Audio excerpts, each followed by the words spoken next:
Boa tarde a todos. Vamos começar pontualmente para o nosso webinar de hoje sobre a nova MP trabalhista. E eu gostaria de dar as boas-vindas a todos vocês, mesmo que eu não consiga ver os participantes hoje, mas eu espero que mesmo assim vocês conseguem aproveitar bem o nosso webinar. Gostaria também de dar as boas-vindas ao Aloysio Lima, do escritório Lifos Advogados, que se colocou à disposição hoje para nos trazer as novidades da MP 936, com mais medidas na área trabalhista para enfrentar a crise atual.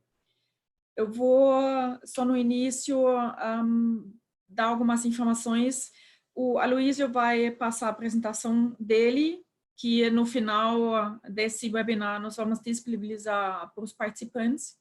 E após a apresentação dele, vamos abrir para perguntas, os quais nós pedimos, caso vocês tiverem, colocar na aba de perguntas e respostas. Na barra de baixo você tem uma opção perguntas e respostas, e nós pedimos para colocar as perguntas aí. Inclusive já tem, antes de mesmo começar, já temos 2 perguntas. E qualquer coisa, estamos aqui e vou passar, sem mais nada, a palavra para o Aloysio.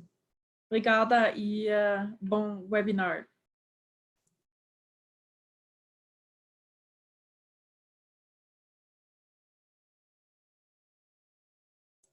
Eu acho que, Aloysio, o seu áudio está desligado ainda. Agora sim. Bom, boa tarde a todos. Primeiro eu gostaria de agradecer à Câmara Alemã pelo convite e pela oportunidade de conversarmos um pouco sobre a medida provisória 936 de 2020, recém aí editada, publicada, e que traz aí tantas controvérsias e dúvidas acerca da sua implementação, dos seus termos e condições, o público atingido, a sua extensão e forma de aplicação e formalização. Não. Nós temos aqui, eu gostaria de pedir que passasse o primeiro slide, por favor. A medida provisória, como vem se discutindo aí ao longo desses últimos dias, é um programa emergencial e que visa a manutenção de rendas e postos de trabalho. Foi a maneira que o governo, dentro da crise do coronavírus e aí a questão de quarentena, isolamento, impossibilidades aí de manutenção de atividades em diversos setores, que não aquelas atividades essenciais, visando aí a redução da economia em detrimento ao trabalhador, buscou-se, por meio da medida provisória, a possibilidade de negociação e ajuste entre empregado, empregador, ou em algumas situações com envolvimento também do sindicato, em acordos coletivos, visando a possibilidade de redução proporcional de jornada de trabalho e salários, ou ainda a suspensão temporária dos contratos de trabalho. Em cada uma dessas situações, nós vamos ver aí a seguir, nos próximos slides, há sim a participação do governo em concessão de um benefício emergencial, que isso vai ser apurado de acordo com a situação, com ajuste, seja em decorrência da redução da jornada de salário ou da própria suspensão dos contratos de trabalho. De toda maneira, o que nós observamos é uma tentativa de manutenção dos postos de trabalho e da circulação da economia. Então, de certa maneira, onde há a preservação do ganho, a preservação do ajuste com o trabalhador e o empregador, desde que dentro dos termos e condições da medida provisória, ok? No próximo slide, nós iniciamos, então, uma análise preliminar daquilo que foi o objetivo do governo ao instituir esta medida provisória. A expectativa era que, com a redução das atividades comerciais e empresariais, haveria uma grande possibilidade de demissão de trabalhadores. O que se esperava era que, sem a medida provisória, ou sem as alternativas aqui instituídas, teriam ali uma possibilidade de pessoas serem demitidas, e esse número, estimado pelo governo, alcançaria em média de 12 milhões de pessoas. Com as medidas aqui implementadas ou aqui discutidas, dentro da medida provisória 936, a expectativa é de que 8,5 milhões de trabalhadores tenham seus contratos de trabalho preservados, o que não seria possível caso não adotadas as medidas de redução ou de salário e jornada, e também a suspensão dos contratos de trabalho. Então, a preservação dos postos de trabalho e renda também gera uma redução do impacto social, onde o estado de calamidade pública impõe à sociedade empresarial. Se você mantém o status quo, sem a condição de atividades, sem a condição de manutenção do seu comércio, sem o livre exercício das suas atividades, frente ao estado de calamidade, o resultado financeiro seria drástico, e não tendo outras alternativas ou com impossibilidade de medidas emergenciais que possibilitassem esta redução ou mesmo a suspensão, poderia então impactar no desligamento de milhares de trabalhadores. No próximo slide, então, começamos a discutir especificamente a alternativa de redução de salários juntamente com a redução proporcional de jornada de trabalho. Próximo slide, por favor.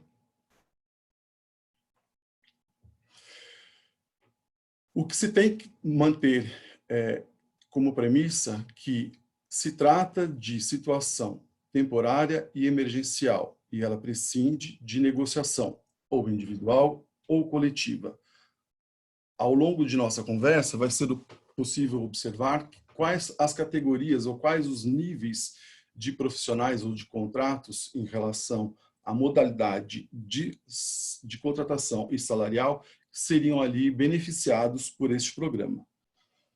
A redução de jornada de trabalho e salários, ela estabelece uma chance de que empregado e empregador estabeleçam, dentro de um prazo máximo de 90 dias, a redução proporcional de salários e jornada de trabalho. Dentro dos limites em uma negociação individual ou um acordo individual de trabalho, esta redução ela observaria percentuais estanques, fixos, que vão ser abordados no próximo slide. Mas como condições de redução, o que se tem como premissa deve ser preservado o valor final do salário hora do trabalhador, de modo que não cause a ele o prejuízo em termos comparativos de uma jornada de 100% ou uma jornada reduzida. Proporcionalmente, o ganho final dele, ele seria preservado em base horária. Essa duração, o prazo máximo seria de 90 dias, mas desde que ocorrido dentro do estado de calamidade pública. Uma vez encerrado esse período, ou não mais reconhecido pelo governo, essa possibilidade de redução de jornada de trabalho e salário, ela seria encerrada automaticamente. Havendo a negociação individual, o que deve ser feito é a comunicação imediata dos empregados ou a celebração e a comunicação do início disso em 48 horas. Ok? E nesse período estabelecido de redução, o empregado possui garantia ao trabalho. Ele não pode ser demitido durante o período da redução e, quando ele retorna ou ao término desse período, o mesmo período posterior. Então, se ele teve 2 meses de redução, terminados os 2 meses de redução, iniciadas suas atividades, nos próximos 2 meses, ele também não pode ser demitido. Até pode ser demitido, porém, existirão multas que devem ser aplicadas, conforme observaremos nos próximos slides.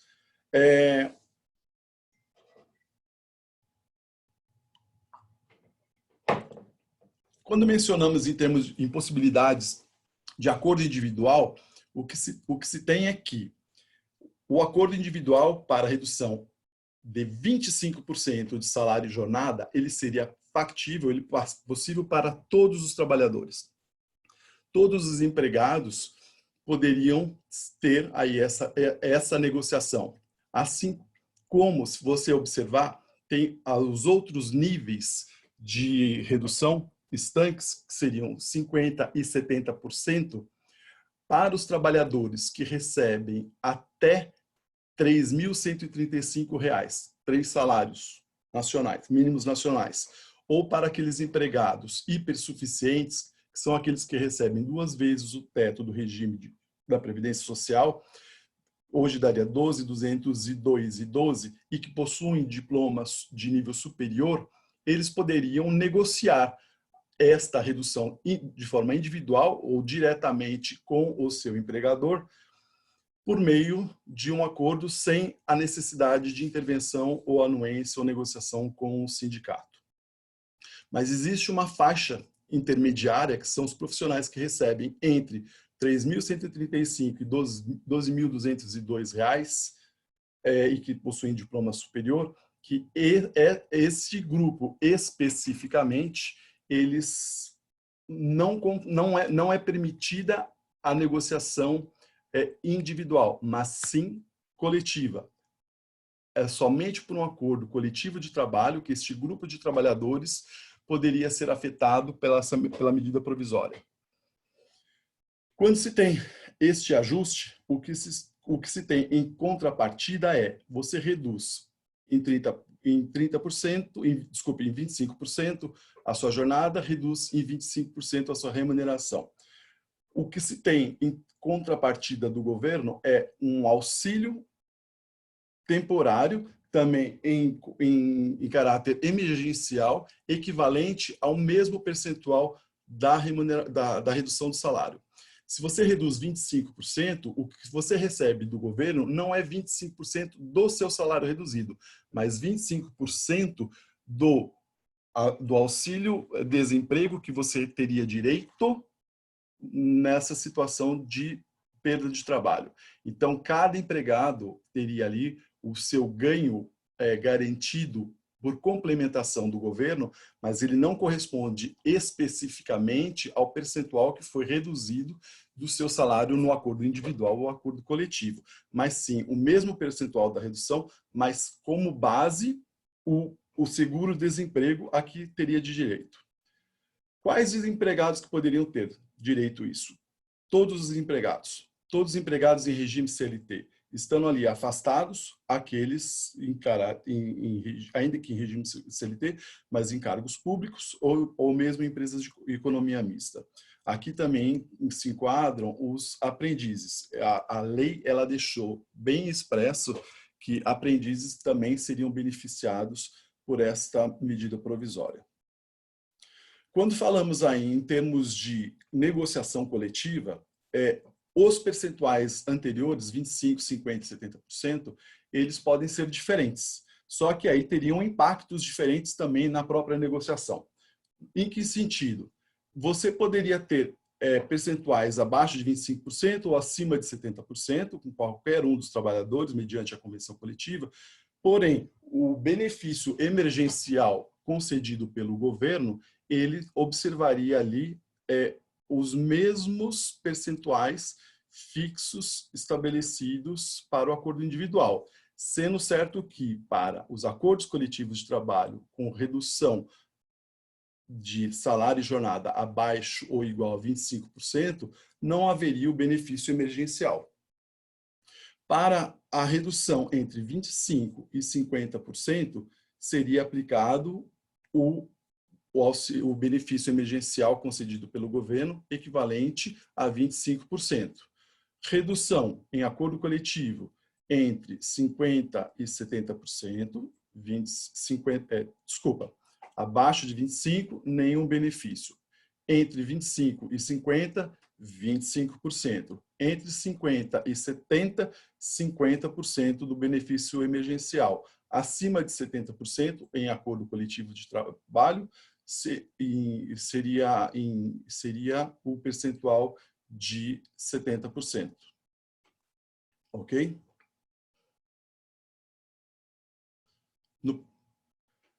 Fora a situação ou a possibilidade de redução proporcional de salário e jornadas, nós observamos também a possibilidade de suspensão dos contratos de trabalho. Nessa hipótese, a suspensão ela seria aplicável quando não há demanda ou qualquer imposição ou requisição de qualquer atividade ao empregado atingido por este acordo, né? Então, de toda sorte, diferente do prazo que é estabelecido para a redução, na hipótese de suspensão, a duração máxima dessa situação ela poderia chegar até 60 dias, podendo inclusive ser fracionado em 2 períodos, 30 e 30, desde que entre a primeira saída, a data do primeiro dia de suspensão e a data final da segunda suspensão ocorra dentro de um período de 90 dias máximo. Tá? Nessa situação, todos os empregados fazem também teriam direito ao benefício emergencial. Lembrando que, estando fora do contrato de trabalho, fora das suas atividades de trabalho, em suspensão, o benefício emergencial ele vai ter uma diferenciação de acordo com o tipo de lucro oferido pela empresa ao longo de 2019. Mas isso é tão somente para a imposição de alguma participação ou não do empregador na manutenção dos ganhos do empregado com contrato de trabalho suspenso. Nesse período de suspensão, é importante estabelecer que todos os benefícios ali garantidos aos empregados, por força de contrato, por força de convenção, eles são mantidos igualmente. O que não há uma exceção, mas o que se tem em termos lógicos é que vale transporte, nessa situação onde não há uma mudança, uma transferência do empregado de uma localidade para outra, né, de casa para o trabalho e do trabalho para a casa, ele não tem a necessidade de utilização do Vale Transporte, sendo então, para este benefício específico, defensável a suspensão de sua concessão, seja o Vale Transporte ou seja o auxílio combustível, que são benefícios aí garantidos pelas empresas para a concessão de traslado do trabalho para o trabalho e retorno à sua residência, né? Conforme mencionado, é importante destacar, durante o período de suspensão, o empregado não pode ser acionado, não pode ser demandado. A suspensão efetiva de suas atividades. Não se fala aqui em home office, não se fala em redução de jornada, não se fala em possibilidade de acesso ou teletrabalho, qualquer outra forma de prestação de serviços pelo trabalhador. Aqui há, de fato, uma suspensão integral, sob pena de descaracterizar o acordo entabulado entre as partes e toda a redação ou ausência de pagamento em razão da suspensão ter que ser, na verdade, recomposta pela empresa e ela também sujeita a pagamento de multas na forma da lei. Tá? Nesse caso, também cabe aos empregados a estabilidade, pelo mesmo tempo, seja durante o período de suspensão ou ainda tanto durante o período de suspensão como pelo período igual após a retomada de suas atividades. Então, se teve ali 30 dias de suspensão, ele vai ter, durante esses 30 dias, não pode ser mandado embora, retomando as suas atividades, ele não poderia ser mandado embora, ele teria ali a estabilidade da medida provisória por mais 30 dias, né? Como que, em termos práticos, seria aplicada a suspensão, se nós considerarmos aí as classes de empresas divididas entre empresas que em 2019 tenham tido receita bruta anual de até 4,8 milhões e as com acima de 4,8 milhões. Na primeira situação, o que se tem é que não é obrigatória qualquer ajuda compensatória mensal pelo empregador. Quando a gente fala aqui em termos de ajuda compensatória, é algo que seria estabelecido entre as partes, de comum acordo, e constaria do acordo individual ou da convenção coletiva, para estabelecer ou para formalizar que, durante este período, a empresa concederia a este trabalhador um complemento ou uma ajuda específica para a sua manutenção e sobrevivência no período de suspensão. Esse valor, ele não existe uma limitação, ele é livremente ajustado e ele não integra o contrato de trabalho, ele não é considerado base para pagamento de encargos trabalhistas e previdenciários, ele não é considerado base para o pagamento de imposto de renda e nem de FGTS. Esse valor, ele é concedido no período da suspensão unicamente e ele não incorpora para meses subsequentes. Tá? Para os empregados dessas empresas que tenham aí a receita bruta anual de que tiveram, né, em 2019 até 4,8 milhões, ao governo incumbirá a concessão do benefício emergencial. E ele vai ser equivalente a 100% do valor do seguro-desemprego a que esse empregado teria direito. O que se tem que lembrar é que a cada empregado ele tem uma variação do seguro-desemprego de acordo com o tempo, com o valor de salário e sua contribuição. Hoje, você tem isso de R$ 1.045 até R$ 1.813. Então, empregados com rendas superiores e que tiverem aí essas condições de suspensão, o valor máximo do benefício emergencial a ser concedido pelo governo seria o 100% desse valor, R$ 1.813, se ele tem ali o tempo, né, de prestação de serviços e que alcance aí esse valor máximo que é o concedido pela Previdência. Tá? Quem são... Não, no mesmo slide, por favor, volte. A modalidade de formalização ela é bem similar ao da redução de jornada e salários. Apenas para os empregados com salários até R$ 1.135 ou acima de R$ 12.202 e que possuam um diploma de nível superior, que possuem condições de negociar isso de uma maneira individual. Para aqueles que estejam na classe intermediária, ou seja, entre R$ 3.135 e R$ 12.202, o ajuste deve ser feito necessariamente por meio de acordo coletivo de trabalho. Para o grupo de trabalhadores que estejam aí empregados em empresas que em 2019 tenha oferido receita bruta anual de 4,8 milhões, nesse caso, diferente da anterior, é obrigatório o estabelecimento de uma ajuda compensatória mensal custeada pelo empregador no valor de 30% do salário do empregado. Aqui é importante destacar que este valor ele vai ser tratado não como 30% de salário, mas como 30% baseado na base, focado, né? 30% do salário do empregado vai ser a composição para o pagamento de uma ajuda compensatória.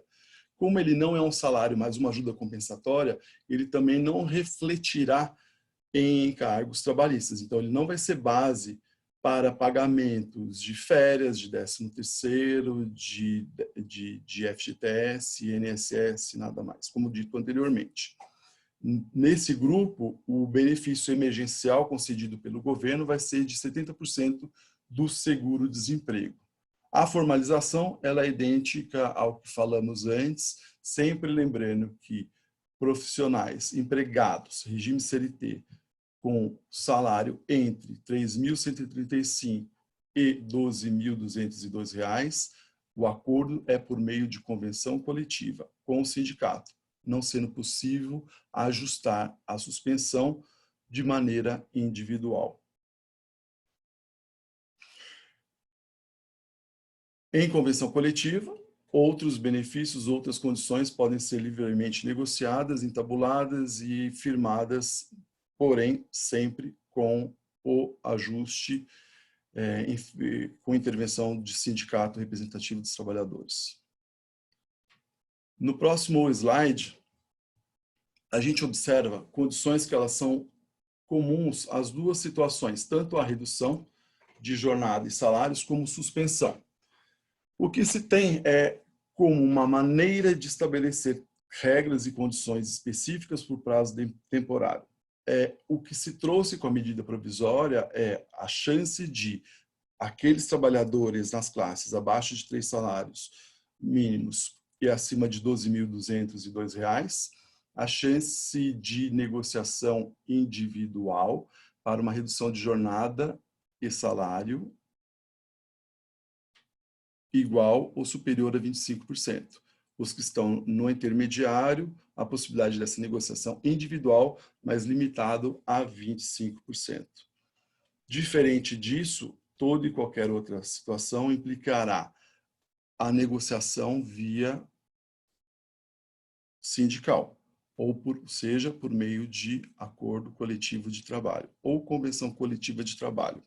O que se facilita é que, dentro dessa situação de quarentena, de isolamento, dificuldade de encontro de pessoas, que todo o procedimento, deliberação, decisão, as assembleias, elas ocorram por meios telemáticos, então, à distância. Então, é possível que isso ocorra à distância e formalizado também à distância, seriam ali computadas as participações, o próprio sindicato seria envolvido para essa finalidade, e os prazos para que tudo isso ocorra, tanto quanto a convocação de assembleias e a informação às autoridades acerca da assinatura de acordo ou convenção coletiva de trabalho, elas correriam aí pela metade, facilitando então o tempo, já que toda esta tratativa, todos esses benefícios ou condições, elas são temporárias. Elas estariam dentro ou limitadas ao estado de calamidade pública. Encerrado isso, encerrada qualquer condição ajustada, seja por meio individual ou por acordo coletivo de trabalho. Muitas empresas têm questionado, e consta da própria medida provisória, no sentido de que, havida a notícia da possibilidade de redução proporcional, algumas já entabularam ali seus acordos individuais com seus trabalhadores. Caso tais acordos celebrados anteriormente não estejam de acordo com os termos e condições da medida provisória, eles podem ser renegociados para adequação de seus termos. Mas, de qualquer maneira, havendo já um termo celebrado, ainda que nos termos da medida provisória, se sobrevir algum acordo ou convenção coletiva de trabalho, prevalecerá, então, a negociação coletiva. Okay? E aí a individual, ainda que firmada anteriormente a medida provisória, nos termos da medida provisória 936, ela deixará de ser aplicável, prevalecendo, então, a negociação coletiva. É importante, como mencionado anteriormente, só para destacar, e aqui nesse slide, que quando houver a negociação coletiva para redução proporcional de salários e jornada, o benefício, por meio de acordo coletivo de trabalho, o benefício emergencial, ele será diferente. Quando a gente fala em acordos individuais, caberia ao governo, dentro das proporções ali de 25%, 50% e 70%, conceder os mesmos 25%, 50% e 70% sobre o valor do seguro-desemprego a que aquele trabalhador tivesse direito. Tá? Quando a gente fala em acordo coletivo, se a redução for inferior a 25%, não há participação do governo com a concessão do benefício emergencial. Se a redução ocorrer de 25% a 50%, o benefício continuaria limitado a 25% do seguro-desemprego. Se a redução estiver entre 50% e 70%, o benefício emergencial será de 50% do seguro-desemprego. Redução igual ou superior a 70%, o benefício de 70% do seguro-desemprego. Muita gente faz confusão em relação a isso, achando que sempre vai ser 25% do salário da pessoa. Não, é do seguro-desemprego a que ele teria de direito na hipótese de desligamento. Importante destacar ainda que, embora seja referenciado em seguro-desemprego, na hipótese de desligamento, agora ou no futuro, isso não afasta do trabalhador o direito ao seguro-desemprego estabelecido em lei. Ok? Havendo acordo individual ou mesmo acordo coletivo, Importante frisar novamente, isto aqui ocorre por um prazo temporário. O princípio é que ele seja entabulado para que tenha aplicabilidade dentro do período de estado de calamidade pública declarado pelo governo. Havendo a cessação desse estado, haverá a cessação dos acordos individuais e coletivos, restabelecendo-se, então, os termos e condições anteriores. Empregados com contratos suspensos, retomando suas atividades, os acordos individuais ou coletivos que previam ali redução proporcional de salário e jornada, teriam ali seus contratos retomados nas condições anteriores, né? Então, isso ocorreria dentro do estado de calamidade pública ou com o encerramento do período pactuado. Se foi ali ajustado o período de suspensão ou de redução por 60 dias, ao término dos 60 dias, volta à situação anterior. Ou a qualquer momento, se a economia, ou a situação, as condições sociais tiverem aí uma facilitação ou permissão para a manutenção de suas atividades regulares, o empregador poderia, a qualquer momento, notificar os empregados a respeito do fim deste período de redução ou suspensão do pactuado, de maneira que se retome imediatamente a situação anterior. Ok? No próximo slide,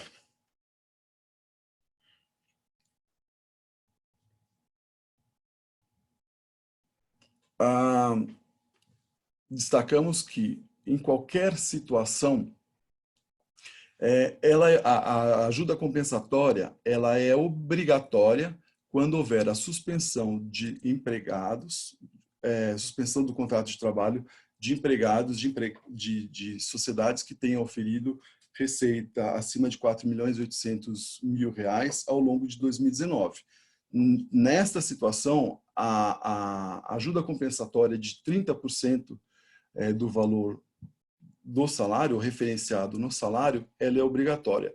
Mas nas outras situações, sejam elas a redução ou suspensão, a empresa poderá, a seu critério, exclusivo critério, estabelecer ali um valor da ajuda compensatória a ser garantida a esses trabalhadores durante o período aí estabelecido da redução ou de suspensão.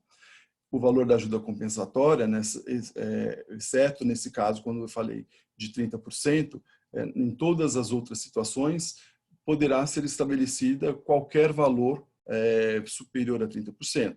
E, igualmente, igual tratamento vai ser observado. Não terá natureza salarial, não integrando base de cálculo para pagamento de encargos trabalhistas, ou seja, férias, 13º, FGTS, imposto de renda e contribuições previdenciárias.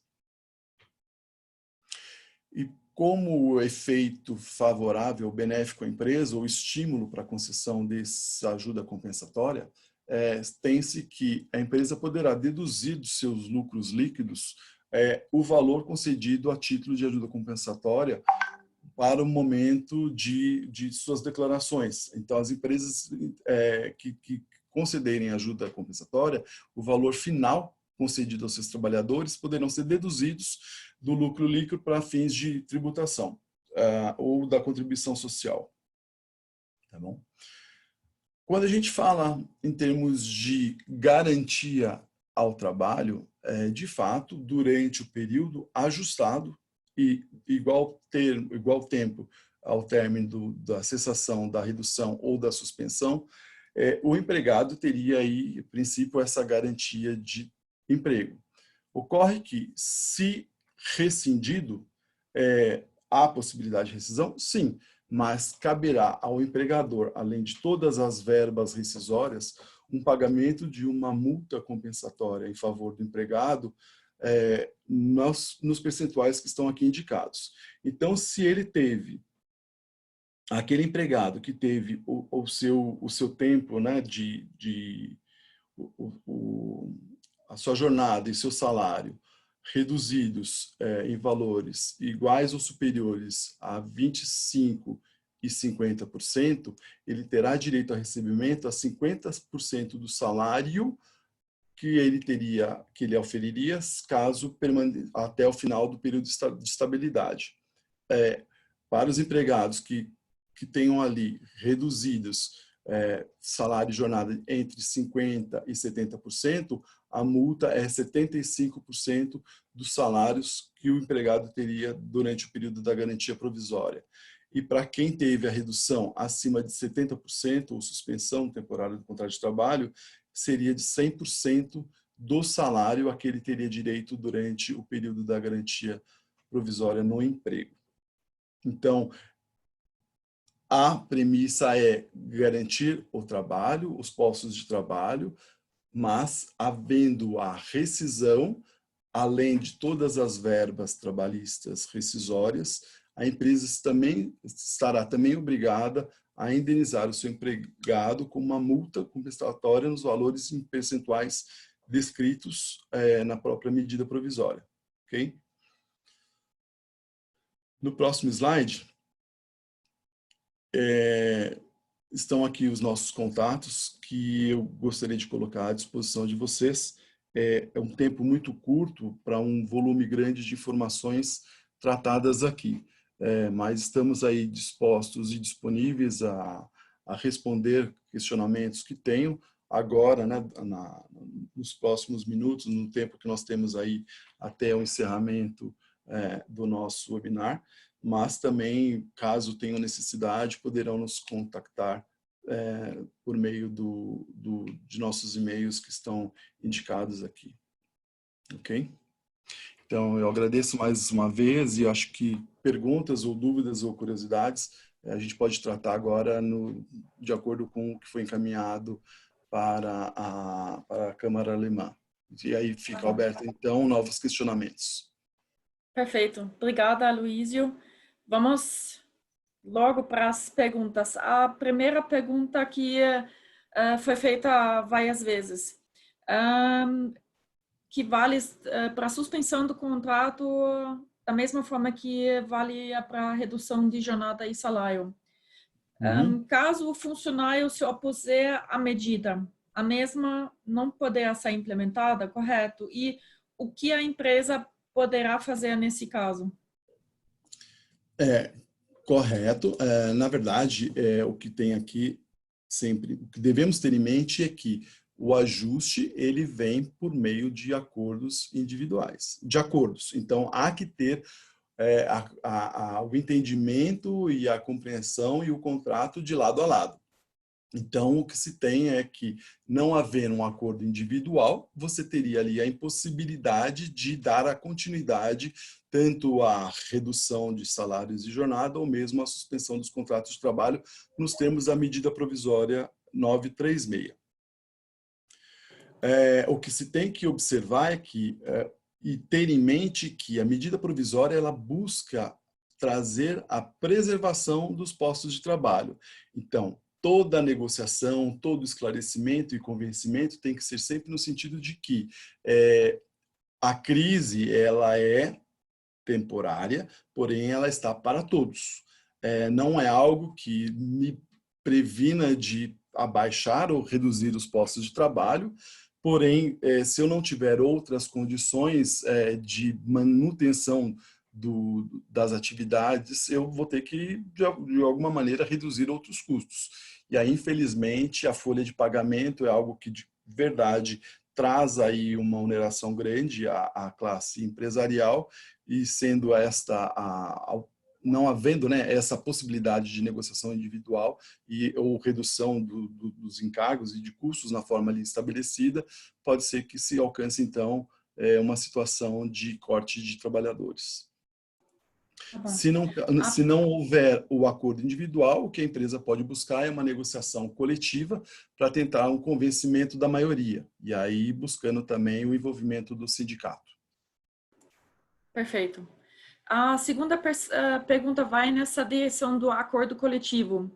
Só que a dúvida é que no acordo coletivo é possível aplicar a suspensão ou redução de jornada somente para alguns funcionários? Ou, nesse caso, como é o acordo coletivo, valeria obrigatoriamente para toda a empresa? Não, você pode ter critérios e objetivos e estabelecer isso para setores, para departamentos, para grupo de trabalhadores. Então, não necessariamente você precisa aplicar a suspensão para a empresa como um todo. Não é uma situação de você ter que fechar suas portas e aí não ter atividade alguma. Você pode sim ter, dentro das necessidades empresariais, inclusive negociar ou aplicar os dois critérios estabelecidos pela 936. Você poderia ter até um grupo ou departamento ou setores onde você aplicaria ali reduções de jornada e salários, e algum outro que naquele momento não haveria uma condição ou necessidade ou desenvolvimento de atividades, você teria então a suspensão integral dos contratos de trabalho. Mas você tem que sempre estabelecer aí critérios objetivos. O que não dá para fazer é, para uma única pessoa, aplicar um tratamento de modo que pudesse ser interpretado como algo discriminatório, né? Perfeito. A próxima pergunta vai também em relação ao acordo coletivo. O que acontece se o sindicato não está reagindo à tentativa de negociação? O que as empresas podem fazer? Certo. Só voltando, no que nós estávamos falando anteriormente, se eu não me falha a atenção, estávamos dizendo no tocante, inclusive, de acordos coletivos. Então, ali você estabeleceria para os setores e aí setores, departamentos, divisões ou grupos específicos, tá? Para acordo coletivo. Agora, quando eu estou falando em acordos individuais, aí sim você teria uma maior flexibilidade de negociação, mas quando se fala em redução de salários e benefícios, sempre nos percentuais estanques, que seriam 25%, 50% e 70%, ou a suspensão dos contratos de trabalho. Tá? Tá. Para aquela faixa que necessariamente, para poder implementar, se é necessário um acordo coletivo, mas o sindicato está fechado e não reage às tentativas, o que as empresas podem fazer nesse caso? Acho que a primeira situação seria buscar o caminho inverso, tentar novamente o acordo individual. Ali mesmo que na teoria a faixa de salário entre 3.135 e 12.202, se não me engano, requer obrigatoriamente um acordo coletivo, seria possível fazer um acordo individual ou tentar nesses casos? Nessa faixa não pode, mas nessa faixa você poderia fazer a redução em 25%. O que você não pode é acima disto. Então, você poderia rever toda a sua estratégia e todo o seu negócio no sentido de que, individualmente, você estaria dentro dos termos e condições da medida provisória, né? Então, de acordo com as faixas, sim, você tem uma facilidade ou então restrições. Aquilo que você está restrito na medida provisória, você não conseguiria implementar se não houver daí uma negociação coletiva.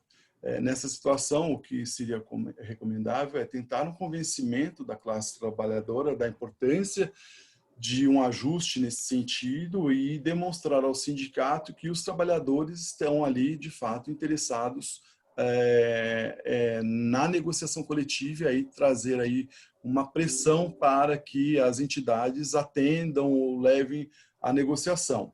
Se o sindicato se recusar, você teria a chance de buscar a federação, confederação, e aí, em algum nível, que são os níveis superiores, né, acima da entidade sindical regional, local, para que você busque aí as tratativas e assumir uma negociação com a federação ou confederação, já que a entidade local não está atendendo ou dando seguimento aos interesses da classe trabalhadora.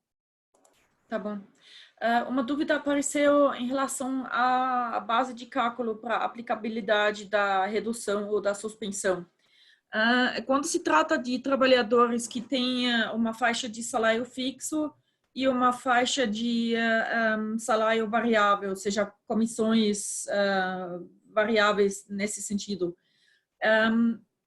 como é feito o cálculo para se incluir num acordo individual ou coletivo? É com base no salário fixo ou numa média de salários?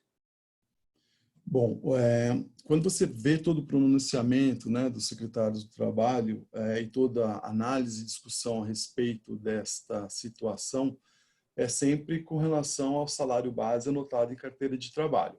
Mas esse tema é, de fato, bastante controvertido. Tem alguns segmentos, alguns entendimentos, né, especialmente pelos doutrinadores e meio jurídico, no sentido de que caberia a redução do salário base, isso sem dúvida alguma, na situação mais conservadora, mas algum outro variável de natureza remuneratória que ele seja estabelecido sobre o valor do salário base, haveria uma possibilidade de ajuste da redução igualmente proporcional, porém com algum nível de questionamento, já que você estaria ampliando a redução do ganho do trabalhador, não só do base específico, mas de algum variável que ele obtenha ao longo do período. Tá bom. Nós temos uma pergunta, você tinha comentado sobre as implicações quando o empregado depois é demitido no período de estabilidade.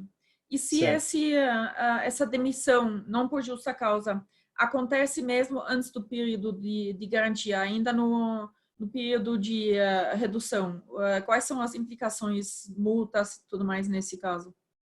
Sim, se essa situação de rescisão ocorrer, caberá ao empregador pagar em favor do empregado não só as verbas rescisórias legais devidas, as multas de FGTS e tudo mais, mas também uma multa compensatória em favor do empregado relativo a um percentual específico entre a data da demissão e aquilo que ele receberia até o final do período estabilitário, né?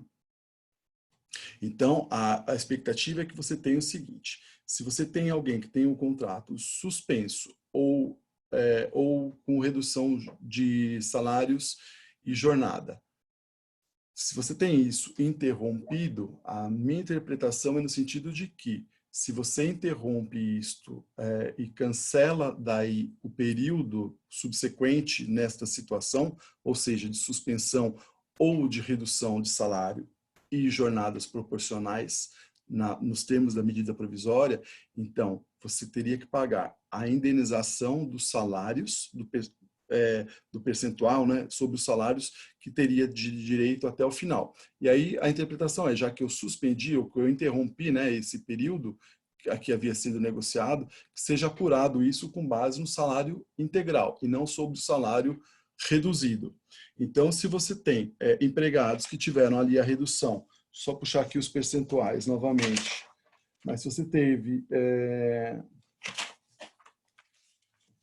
empregados que tiveram a redução de salário entre 25% e 50%, a multa seria 50% do salário dos dias que faltariam até completar o período estabilitário. Os empregados que tiveram a redução igual ou superior a 50% e inferior a 70%, a multa seria de 75% do salário pelos dias ainda faltantes a completar o período estabilitário.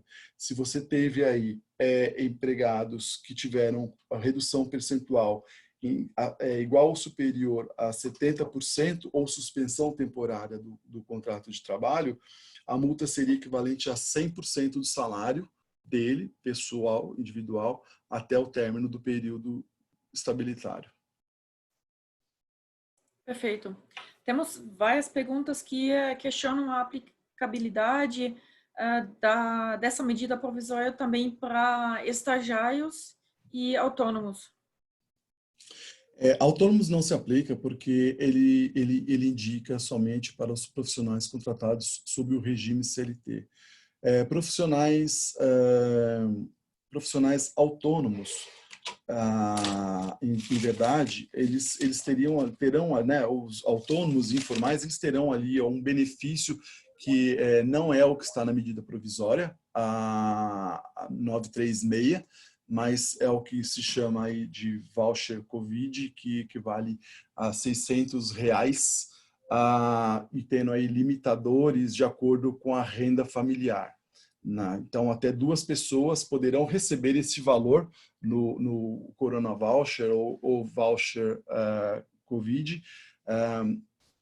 Até 2 pessoas no âmbito familiar poderão receber esse benefício, sendo que a diferença é que as mães chefes de família, aquelas que sustentam seus lares, teriam esse valor dobrado. Então, elas poderiam receber R$ 1.200 a título desse auxílio pelo governo. Mas não é o que esse tema ele não está tratado pela medida provisória, né? Inclusive, estão aí observando e há uma grande discussão para que isso se amplie, né? O rol de profissionais autônomos, né? Que isso se amplie para o maior número possível de profissionais elegíveis a este benefício. E a expectativa é de que inicie o pagamento disso antes aí do período de Páscoa. Então, para os próximos dias, um primeiro grupo já começaria a receber, aqueles que já oferem o Bolsa Família. Diversas perguntas falam sobre possibilidade de combinar diversas medidas. Então, de um lado, se pode mudar de uma medida de redução para suspensão, ou se pode migrar de acordo individual para coletivo, também reduzindo maior ainda. Pode aplicar suspensão e redução para diversos empregados na mesma empresa. Então, toda essa possibilidade de flexibilidade de aplicar diversas medidas dentro da mesma empresa. Sim, inclusive nós temos feito isso para diversos de nossos clientes. As possibilidades, elas são abertas e extensas, mas observando os limites dispostos ali na medida provisória. Ou seja, naquilo que couber um acordo individual ou no acordo coletivo. Mas o que é importante é saber que não há uma possibilidade, não há uma restrição de aplicação da suspensão do contrato de trabalho ou da redução de jornada e salário ao mesmo tempo. Elas não se excluem, né? Então, elas podem ser compostas e aplicadas para diferentes trabalhadores ou alguns outros setores em negociações individuais ou setores específicos, departamentos, segmentos, quando você leva isso para um âmbito de uma negociação coletiva, né? Então, elas não são excludentes, elas podem sim se somar e serem aplicadas ao mesmo tempo. Essas medidas, assim como as anteriores que foram estabelecidas pela medida provisória 927, elas trazem aí chances de revisão de rotinas de trabalho, de condições e adequação dentro do período aí de crise, de estado de calamidade pública, para que se tenha aí uma chance de flexibilização das relações. Mas todas as situações, mesmo na 927, quando você observa lá possibilidade de férias individuais ou férias coletivas, o trabalho à distância, né, o home office, ou mesmo a postergação dos recolhimentos, né, a suspensão dos recolhimentos do FGTS, e assim como agora na 936, são condições passíveis de ajuste e negociação que não excluem uma da outra, podendo ser estabelecidas e ajustadas ao mesmo tempo. Elas podem coexistir. Não daria para coexistir, única situação é a suspensão do contrato de trabalho. Na verdade, quando você tira a pessoa de sua atividade, ele não pode ser demandado, acessado em hipótese alguma. Se houver isto, aí assim o acordo, né, ele vai ser descaracterizado, a empresa fica obrigada à quitação integral de todo o salário suspenso na forma dos registros, então na folha normal dos pagamentos realizados antes do acordo individual ou do acordo coletivo, ainda também sujeita a pagamento de multas, que poderiam chegar até R$10.000. Ok. Reforçando ainda a pergunta anterior, aplicabilidade aos estagiários. A norma ela não inclui a possibilidade aos estagiários, mas não seria impossível um ajuste neste sentido. Eu acho que seria uma questão mais de bom senso e análise de situação caso a caso. Mas esse grupo de profissionais, de trabalhadores, eles não estariam ali abarcados expressamente pela medida provisória. Uma dúvida ainda sobre a aplicabilidade da MP 936 em caso de grávidas e em caso de membros da CIPA. É possível nos dois casos? No caso de empregadas, se você pensar em caso de gestante, exceto a gestante que ela já está afastada e recebendo o benefício específico auxílio maternidade. Aquela que esteja trabalhando regularmente, empregados e empregadas são tratados igualmente. Não existe qualquer diferenciação no que tange aí a aplicação da medida provisória 936. Então, o fato de estar grávida não afasta a possibilidade da negociação, tanto da redução de jornada e salários, ou mesmo suspensão do contrato de trabalho, desde que observados os termos e limites estabelecidos aí na medida provisória. Tá bom. CIPA seria a mesma coisa. Na verdade, a CIPA são profissionais que eles têm ali uma atividade específica para a preservação das condições de segurança do trabalho, mas a possibilidade de negociação com os mesmos seria igual. Não é tratado como exceção. Eu tenho duas perguntas que falam sobre a suspensão do contrato de trabalho e se poderia ser feito mais que uma vez, desde que observado o período máximo. A pergunta diz de 90 dias, eu entendo que o período máximo da suspensão é 60 dias nesse caso, e se poderia ser suspenso por mais de que esse número máximo de dias. Na verdade, o que a medida provisória ela traz, ela poderia ser fracionada em 2 períodos de 30 dias. Tá bom. Nós temos várias perguntas que falam sobre a forma da comunicação das empresas ao Ministério da Economia sobre os acordos. De que maneira é feito, como nesse sentido também o governo vai saber quais empregados são atingidos por essa medida para poderem pedir o benefício emergencial. Então, gostaria que você falasse um pouco mais sobre essa maneira de comunicação, como é feito, quais são os prazos, por favor. A comunicação, o que se tem aqui, você tem, uma vez realizado o acordo individual, você tem 10 dias para comunicar, tanto o Ministério da Economia quanto as entidades sindicais. Tá? Foi publicado hoje um manual do layout desta comunicação ao Ministério da Economia. Então, você tem lá o acesso pelo portal do empregador, no mesmo onde se tem ali o acesso ao seguro-desemprego, às questões de informações, e você vai ali observar que já existe um link já disponibilizado, onde, para iniciar toda o envio de informações, primeiro, a empresa precisa definir se ela estaria ali enquadrada entre entidade que tenha oferido receita em 2019 igual ou inferior a 4.800.000 ou acima disso. E a partir disso, você tem todo um cadastramento que você faz para o envio dessas informações ao Ministério da Economia. O prazo disso são 10 dias, a partir da data da assinatura do acordo individual. O primeiro benefício, desde que comunicado dentro destes 10 dias, ele é pago em 30 dias, desde que haja a comunicação, e 30 dias da assinatura do acordo. A obrigação da informação do acordo é da empresa, então cabe a esta encaminhar ao Ministério da Economia a existência, a entabulação do acordo. Se ela não fizer isso em 10 dias, a empresa ficará responsável pelo pagamento do valor integral dos salários até a data em que ela efetivamente comunicar às autoridades.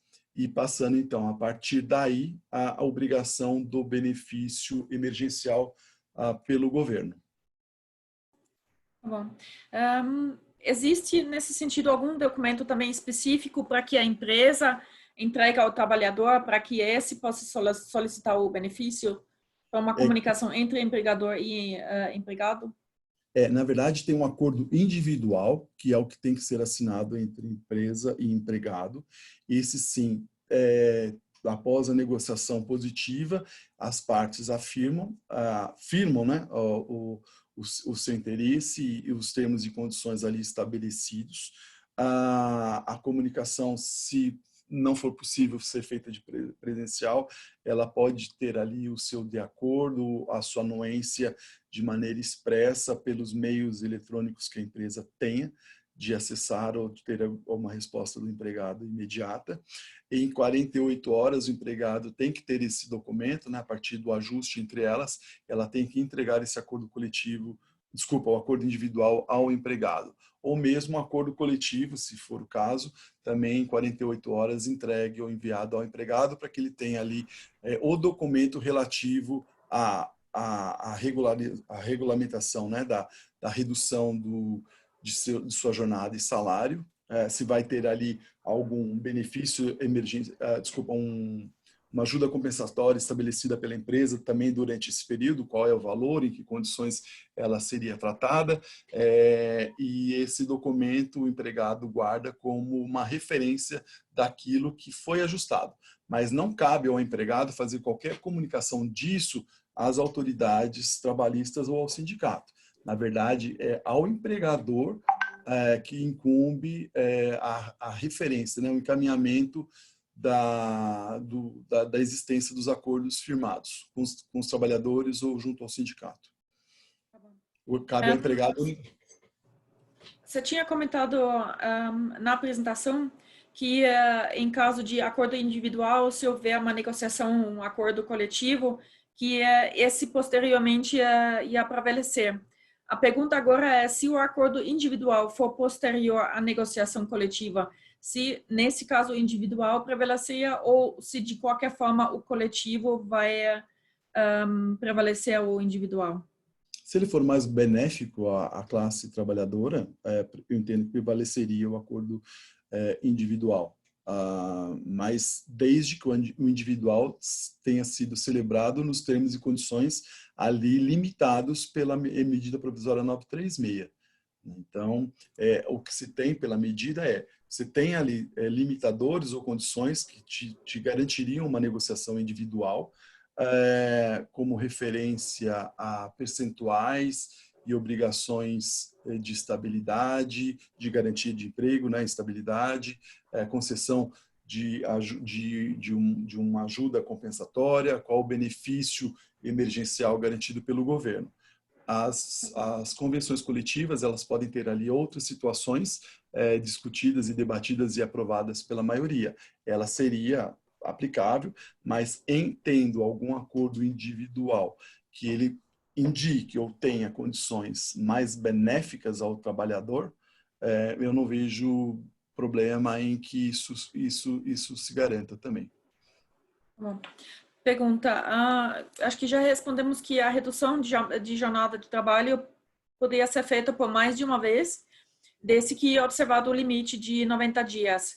A dúvida aí é se também só seria, nesse caso, também um único acordo coletivo para X dias, que permite a você fazer esse fracionamento. Você pode ter, isso tudo depende muito da situação que a empresa, que o empregador se encontra naquele momento. A crise ainda é muito imprevisível.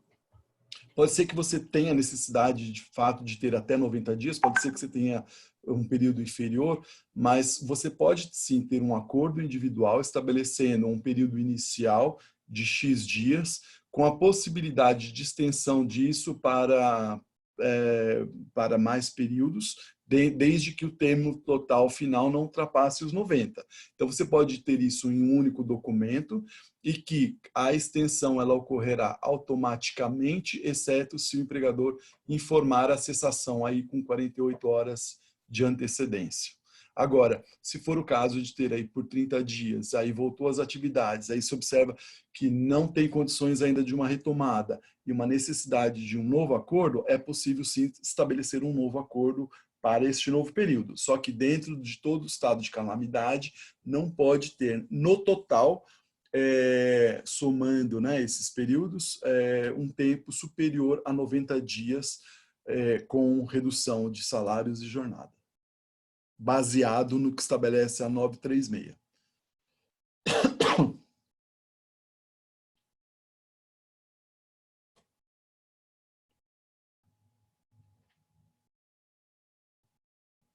Alô? Desculpa. Oi. Estava com o áudio desligado. A dúvida é se, em caso de aprendiz, se pode ser um acordo individual, o que deve ser prestado atenção nesses casos com o aprendiz. Sim, eu acho não, a própria medida provisória estabelece a inclusão, né, dos contratos de aprendizagem e também daqueles que possuem jornada em tempo parcial. Para essa situação, a medida provisória ela se aplica a esse mesmo grupo de profissionais. Tá bom. A dúvida é, em relação ao acordo coletivo, junto ao sindicato, se tem algum custo, considerando também que o sindicato nem sempre continua recebendo as contribuições. Bom, não existe um custo, não existe um custo específico decorrente de negociações coletivas de trabalho. Então, quando você tem ali a situação da reforma trabalhista, as contribuições como um todo, elas passaram a ser não mais compulsórias, mas sim de acordo com o interesse do representado, né? Para a negociação específica, não existe uma previsão expressa nesse sentido, ou que imponha o pagamento de qualquer contribuição ou taxa ao sindicato, porém, não é incomum observar que durante todo esse período de negociação, seja em relação à medida provisória 936 ou alguma outra situação que a empresa necessite de uma negociação sindical, que seja ali apresentada uma taxa negocial para formalização, para não só a formalização do acordo, né, mas para a participação efetiva, né, para a atuação direta do sindicato na negociação e execução do próprio acordo coletivo de trabalho. Perfeito. Próxima pergunta. A medida é válida a partir de abril ou se aplica nos dias não trabalhados do mês de março também?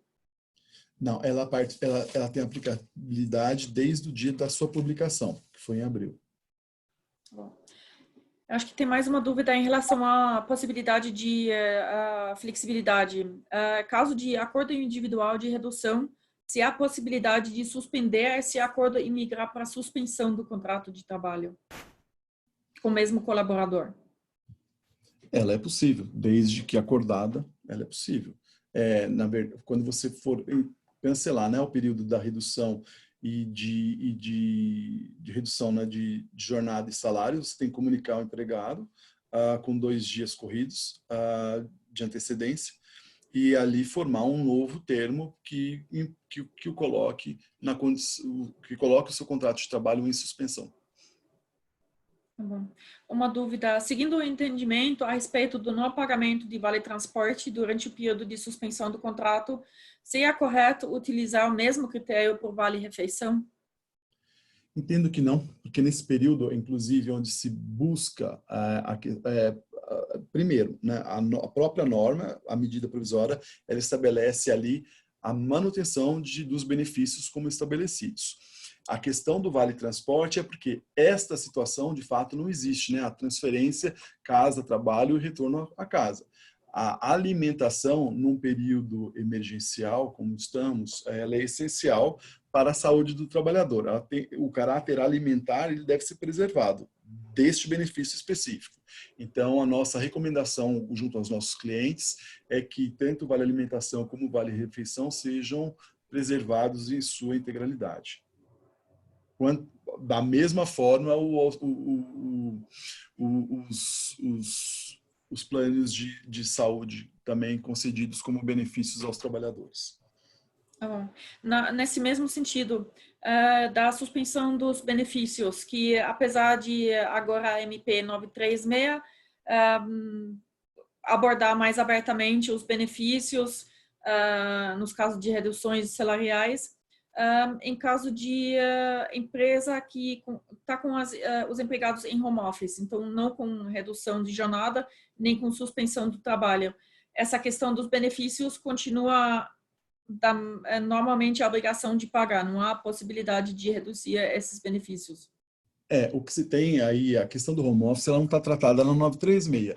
Você, para esse período específico, você tem o home office, o teletrabalho estabelecido já na própria CLT, quando veio aí a alteração com a reforma trabalhista, e agora, nesse período de crise, com a medida provisória 927.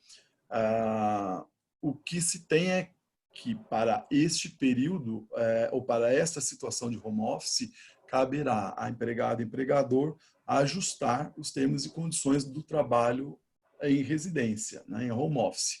Mas mesmo nessas situações, aos nossos clientes, a nossa orientação tem sido sempre no seguinte sentido: o home office ele continua trabalhando, ele continua tendo suas atividades. Então, lá, igualmente, devem ser mantidos os benefícios de Vale Alimentação e Vale Refeição, já que, como eu disse antes, nesse período de crise, a alimentação é algo essencial e que é uma forma de participação do empregador na subsistência do empregado e manutenção da saúde desse. Então, mesmo em home office, mantido esse tipo de benefício. Agora, no tocante a Vale Transporte ou mesmo Vale Combustível, que também é concedido por várias empresas, esse sim é bastante defensável a cessação durante este período. Tá bom. Tem uma dúvida ainda em relação à solicitação do auxílio-desemprego, de como os colaboradores conseguem isso. Tem alguma diferença, alguma mudança em relação à situação normal? Existe, em tempos de distanciamento social, algumas medidas de pedidos estritamente online? É comparável com a solicitação do benefício emergencial? Se puder falar um pouco mais sobre esse assunto. Bom, nessa situação, é importante a gente deixar claro, a medida provisória, ela traz aí este benefício emergencial, onde o governo ele vai conceder uma participação, né, uma contribuição ao ganho do trabalhador em percentuais ali específicos, 25%, 50% ou 70%, a depender da situação. E ele é referenciado no benefício seguro-desemprego. Ele não é um seguro-desemprego estricto sensu. Ele não é o empregado que esteja recebendo esse benefício emergencial, ele não está recebendo aqui o seguro-desemprego. O valor da participação do governo, ele somente é referenciado no seguro-desemprego. Ao término da relação, havendo rescisão contratual, mesmo recebendo este benefício que foi referenciado no seguro-desemprego, o empregado continua com o direito e legitimidade, dentro do que estabelece ali os termos e condições da norma que regulamenta o seguro-desemprego, pleitear o ganho deste benefício, né, regularmente. Uma coisa não exclui a outra. Não tem ainda uma situação ou alguma indicação no sentido de que, para essa situação de concessão do seguro-desemprego, não possa ser feito online. Então, mesmo junto aos aplicativos, é possível que o trabalhador busque ali, recebendo, né, toda a documentação porque mesmo com relação ao término das relações, o exame médico demissional, embora vários outras medidas, né, tenham sido ali suspensas pela medida provisória 927, o exame médico demissional é algo que permanece e ele continua obrigatório com todas as outras documentações e os formulários que a empresa disponibiliza ao empregado, ele assim pode dar entrada ao seguro-desemprego, né? Então, ele buscaria isso normalmente. Não Tá bom. existe, fora a solicitação, né, a emissão dos documentos, nenhuma regulamentação no sentido de tornar isso daí de uma forma menos desburocratizada ou não presencial. Até esse Tá bom. momento, não. Temos duas perguntas de follow-up às questões que discutimos agora.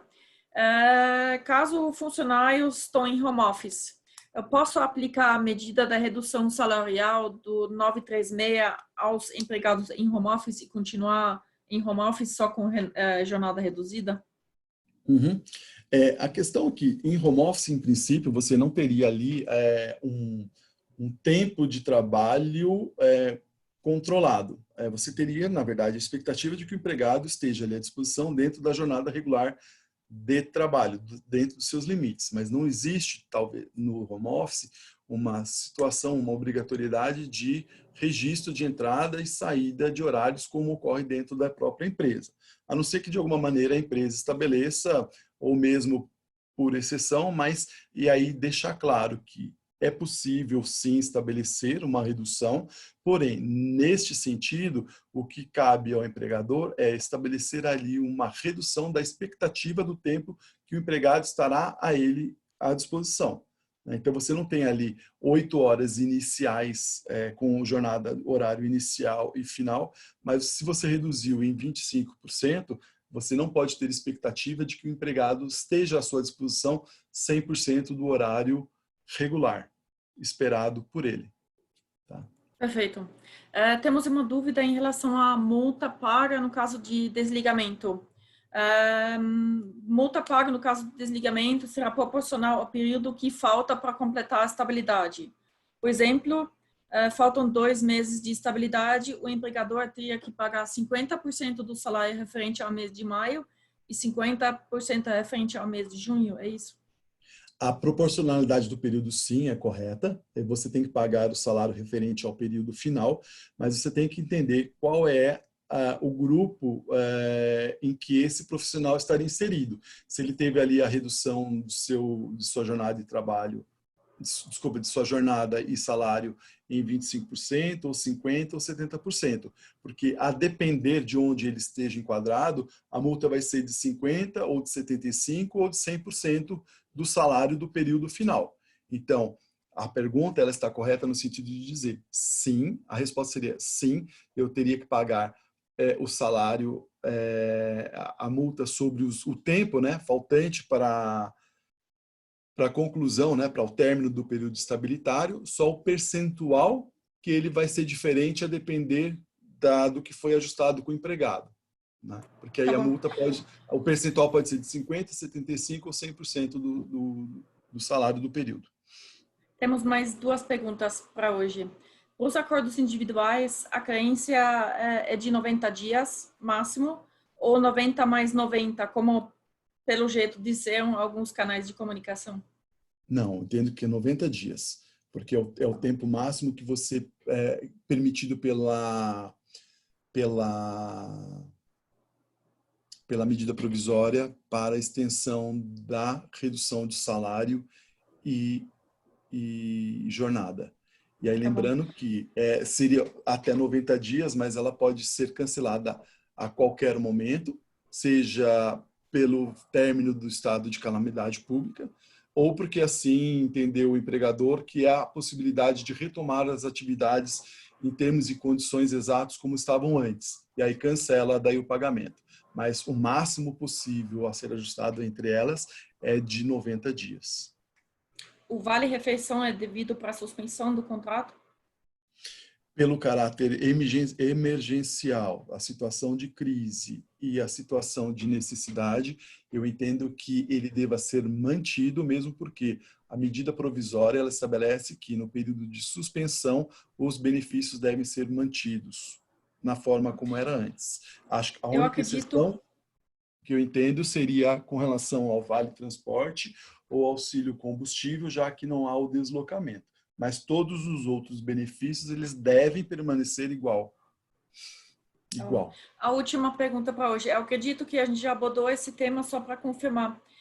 Qual a documentação que a empresa deve entregar aos funcionários para eles requerem o benefício emergencial? Existe essa documentação? Não na verdade, não é o empregado quem requer o benefício.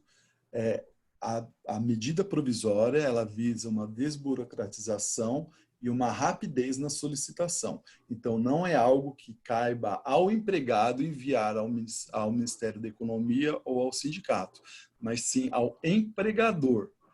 O que é preciso ter antes um acordo individual ou acordo coletivo firmado para essa finalidade, e uma vez tendo esse acordo firmado, a empresa entrega uma via para o empregado, ela tem que entregar isso em até 2 dias, e em 10 dias, a partir da assinatura, a empresa tem que encaminhar este mesmo documento lá pelo portal que eu falei agora há pouco, né, o portal do empregador, tem lá todo um procedimento de comunicação, de inscrição de cada um dos trabalhadores, na medida do que estabelece a 936, mas cabe ao empregador proceder toda esta comunicação e solicitação.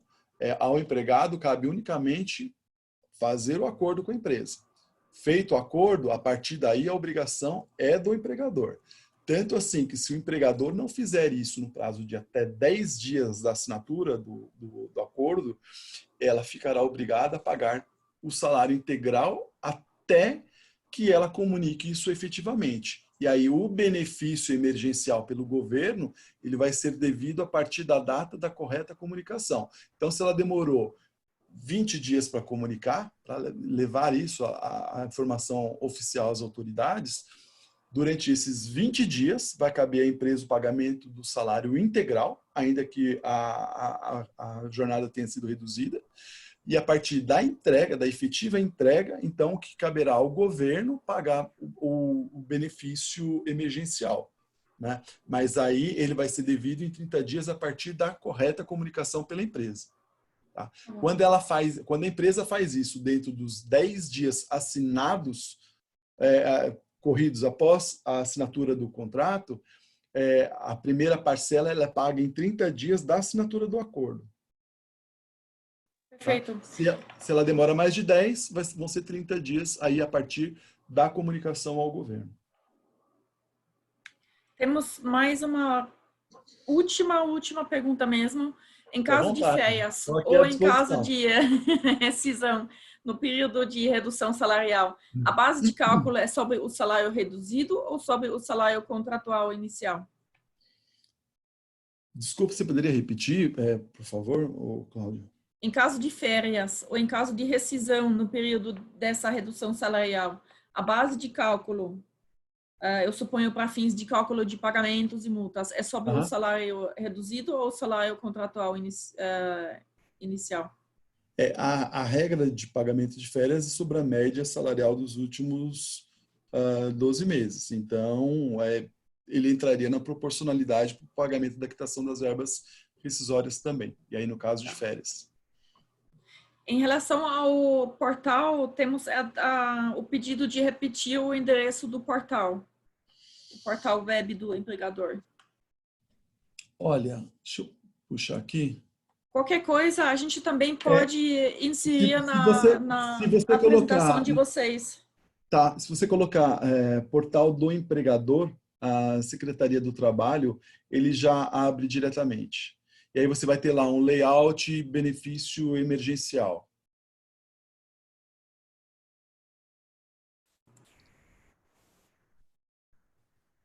Perfeito. Essa realmente foi a nossa última pergunta do dia. Eu gostaria de agradecer novamente pela disponibilidade de você em responder também todas as perguntas que tivemos. Nós tivemos no nosso pico desse webinar mais de 180 participantes.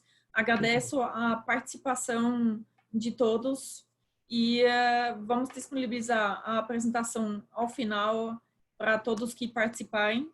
Então, vai ser encaminhado via e-mail, mesmo da inscrição. E com isso, eu gostaria de encerrar o nosso webinar. Gostaria de relembrar os nossos próximos eventos que nós temos, os próximos webinars. No dia 8, então, na próxima quarta-feira, nós temos um webinar sobre os aspectos contratuais na crise. E no dia 14 de abril, nós temos um webinar sobre a otimização do processo comercial nessa crise. Vocês acham também no nosso site da Câmara todos os eventos que nós estamos promovendo nesse meio tempo via maneira virtual. Então, além desses 2 que eu mencionei agora, vocês acham no nosso site. E nós temos também no nosso site, em português, um site dedicado a todas as informações sobre o coronavírus, onde juntamos todas as informações de prevenção, de higiene, medidas econômicas, legais, nessa situação.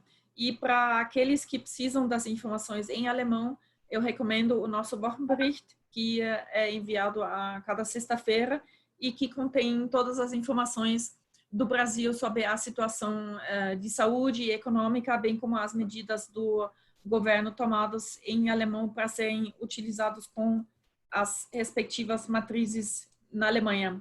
E, nesse sentido, eu gostaria de encerrar, agradecer a Luísio, a Lina e a todos que participarem e espero rever ou, pelo menos, vê-los nesse número de participantes virtualmente, dar as boas-vindas para vocês nos próximos webinars. Obrigada e até a próxima. Tchau. Obrigado.